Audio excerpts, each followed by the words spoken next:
All right, so the public test server is live for PUBG on the Xbox One. And yesterday, everybody, including myself, was breaking down these huge patch notes that came out for the test server that will eventually be coming to the live game.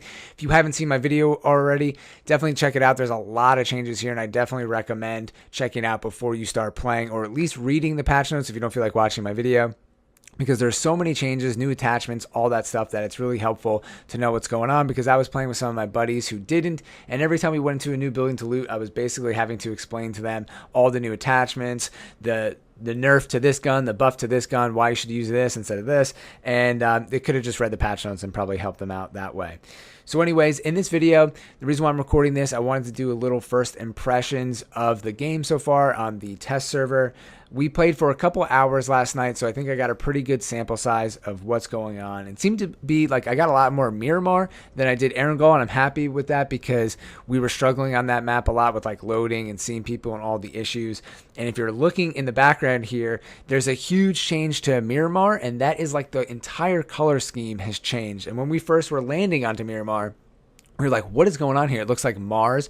It looks completely ridiculous. It looks like someone jacked up the saturation, like really super high. It's orange. It's super bright. And it was kind of laughable at first. And I thought, like, this is a huge mistake. How could someone let this happen? How could this hit the test server looking like this? Like, did someone actually play a game on the new Miramar, like from the development team?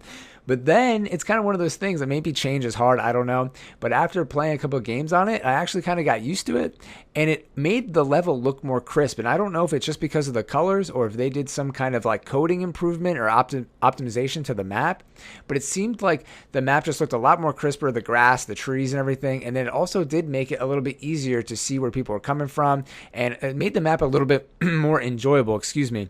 So I don't know what's going on here. Maybe it just kind of grew on me, but it definitely ended up having a, I think, positive effect. But there is one thing that's kind of weird here. Because it's in like sunset mode, sometimes when you look up into the sky, the sun's like really bright in your face. I was joking around that you almost need like sunglasses to play this. And one of my subscribers, shout out to TJ, mentioned that there might be different variations of this map where you can get it like in sunset mode and in regular mode. And I know like in PC, they've added like weather effects. So I'm not sure if this is the case, because all I've seen is Miramar in this mode where it's like sunset and super bright and super orange. So we'll definitely have to see like what the deal is with that as time comes. We'll probably find out more about that. I don't know if the Xbox will ever be able to handle weather effects, but that would be cool sometime in the near future. And one thing that came from this is that I've had this issue before, but Miramar really highlighted this, especially when you're looking, out into the open, is that they really need to improve the compass coloring. It's like white with a black outline, and it's kind of opaque. And I think they should really turn that up and make it a little bit more visible, because especially when you're looking out into the open and the white and the sunset, you can't see the compass at all. And that's like super important to be able to read off like different points where the enemies are. So I hope that at some point, they do something about that. I haven't really seen anybody raise that as a huge issue or have the company acknowledge that. So I don't even know if it's on their radar. No pun intended, but kind of, sort of.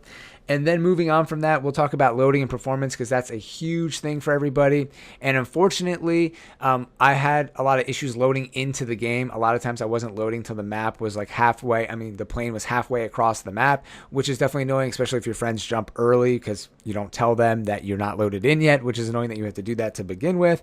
But once you just decide that you have to confirm that everyone's loaded in, that problem is pretty much solved. And then after that, for the most part, I had no issues with the buildings loading. Sometimes when you're parachuting in, they were still like in Play-Doh mode. But by the time we got to the ground, they were pretty much loaded. And I wasn't having any rubber banding issues last night, which was great. That's super frustrating. Also, I haven't crashed at all. I've only crashed one time since the June 20th hotfix. I keep saying that because I really think it's astonishing. Like, crashing was one of the biggest issues in this game and really took me out of the experience. I mean, it's just really annoying when you play for 20 or 30 minutes and then you crash and you just wasted all of that time. I can pretty much deal with any other issue other than crashing, and they fixed that. So big ups to them, at least for the most part. Maybe they haven't completely fixed it, but hey, it's like 90% there. For me, it's like 99% better, which is amazing. And then to just follow up with a couple extra things, well, I should say that if you guys are experiencing any issues loading and crashing, definitely leave them down in the comments below. I'd also like to hear your guys' first impressions of the public test server so far. And if you've had issues, like list what kind of Xbox you're playing on, like the regular, the S, or the One X, just for reference for everybody. And also, just to kind of end the video here with a couple additional things, notice that the blood splatter seemed to be more pronounced. I didn't see that in the patch notes, but it seemed like when I was shooting people, the blood just seemed to show a little bit more, which I thought was really helpful because sometimes you have a hard time telling where your shots are going in PUBG, or if you're even hitting the player from a long distance. That's why a lot of people switch theirs to blue. I didn't feel like doing that. So it seems like it's bigger, but it could just be the color scheme on Miramar kind of throwing me off. I'm not 100% sure on that. Then also the vehicle frame rate seemed to be a lot better. Even the vehicles just looked a little bit better. In the patch notes, they said that they optimized them, so that makes sense, and it seems to be actually working in the game, which is great. And then lastly here, have the grenade sound effects. The grenades seem to be really awesome. The sound seems to have improved a lot just in the game completely. They said that in the patch that they were improving the sound. I've definitely noticed that. But with the grenades, there was at one point where I got stunned and the visual effect was really, really awesome. It definitely changed. It didn't blur out my entire screen, but only like part of it almost looked like kind of cloudy because it barely hit me. So I thought that looked cool and the sound was really good. And then I had a great like double kill grenade at the end of the game where I killed a guy and then someone else died later. And then a grenade came my way and I was behind a box and it shook my screen and I got a lot of shell shock and it just seemed really great. All the visual effects, the explosion, the sound. Grenade wars. Oh! Nice grenade. Oh! Nice grenade. And that's awesome. That's just a huge part of the game. Little things like that really make the game awesome. So far, I'm pretty pleased with the update. I'm excited for this to eventually get to the Xbox One.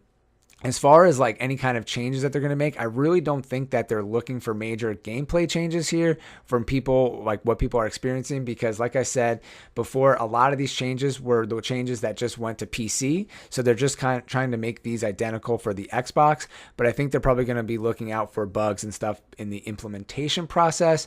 So I think if people have a huge issue with like maybe one of the attachments, I don't really think that's going to change because the attachments are here to stay. But you know, maybe if we find some bugs along the way, they'll fix those. Obviously, well, they're gonna have to, but no bugs for me yet, except for here at the end. I thought this was pretty funny. I was in a bad spot here. My team had died and there was like a bunch of enemies left, so I was pretty much in a corner. I got the double kill grenade, but then there was a team of 3 coming down the hill. The circle was here. I was pretty much screwed. And then on top of that, when I went to go aim, my controller settings were still set to the default setting. I never changed them when I went into the public test server. So I aimed down scope. It's super, super slow. I couldn't get on target. And then I died. But then it said winner, winner, chicken dinner, number 1. I'm like, what's going on? We just won? And then, so I thought we won because maybe they died in the blue circle. And then it went back to better luck next time. So I got completely trolled by PUBG. But then it turns out what's happening here is because of the spectator system. And if you're in second place, when you die, you instantly spectate the winner. So you see their screen, them winning, them being number 1. And then it flips back to you being in second place as the loser. And right now I'm on a major second place streak, keep ending up in second place like multiple times over the past couple days instead of first, which definitely is a bummer. But anyways, I just thought that was funny. Added that in as kind of a bonus clip. And anyways, like I said before, please let me know what you guys think. Share your first impressions of the public test server, what you guys enjoy, if you're having any issues. And if you want to play on the test server, hit me up on Xbox at Blitz5. You can follow me on social media or subscribe to my page here for weekly video game and PUBG content. So as always, I'm Blitz5. Thank you all for watching and peace out.